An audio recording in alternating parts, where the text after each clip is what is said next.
మీ ఇంట్లో gas cylinder ఉందా? అయితే ఆ గ్యాస్ కంపెనీ మీకు 50 లక్షల వరకు డబ్బిస్తుంది. దేవుడున్నారా? అవునండి, మనం ఫస్ట్ టైం గ్యాస్ సిలిండర్ తీసుకునే టైంలోనే, అది మేబీ ఇండియన్ కావచ్చు, భారత్ కావచ్చు, హెచ్పి కావచ్చు, ఏదైనా కావచ్చు, ఆ గ్యాస్ కంపెనీ మనకి ఆటోమేటిక్ గా పబ్లిక్ లయబిలిటీ ఇన్సూరెన్స్ పాలసీని ఇస్తుంది. అది కూడా కంప్లీట్ గా ఫ్రీగా, ₹1 కూడా ప్రీమియం కట్టాల్సిన అవసరం లేదు.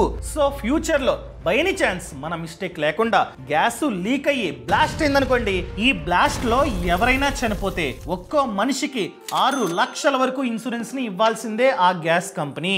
ఫర్ ఎగ్జాంపుల్, ఇద్దరు చనిపోయారు, 6 లక్షల వరకు టోటల్ గా 12 లక్షల వరకు డబ్బుని ఇవ్వాల్సిందే వాళ్ళ కుటుంబానికి. ఫర్ ఎగ్జాంపుల్, చనిపోలే, దెబ్బలు తగిలాయి, అలా దెబ్బలు తగిలినట్లయితే హాస్పిటల్ ఖర్చు కోసం ఒక్కో మనిషికి 2 లక్షల వరకు ఇన్సూరెన్స్ ని ఇవ్వాల్సిందే గ్యాస్ కంపెనీ. ఫర్ ఎగ్జాంపుల్, ఇంట్లో ఇద్దరికి, పక్కింటి అతనికి, టోటల్ గా ముగ్గురికి దెబ్బలు తగిలాయి అనుకోండి, 2 lakhs వరకు టోటల్ గా 6 lakhs వరకు ఇన్సూరెన్స్ ని ఇవ్వాల్సిందే gas company. For example, property బాగా డ్యామేజ్ ఉందనుకోండి, ఆ ఇంటి రిపేర్ కోసం 2 లక్షల వరకు డబ్బుని ఇవ్వాల్సిందే ఆ గ్యాస్ కంపెనీ.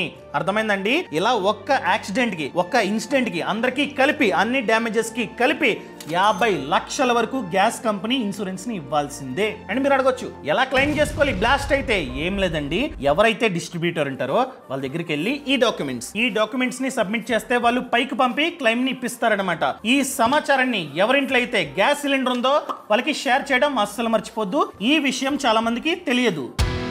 బాస్ వాలా, బీ ద బాస్.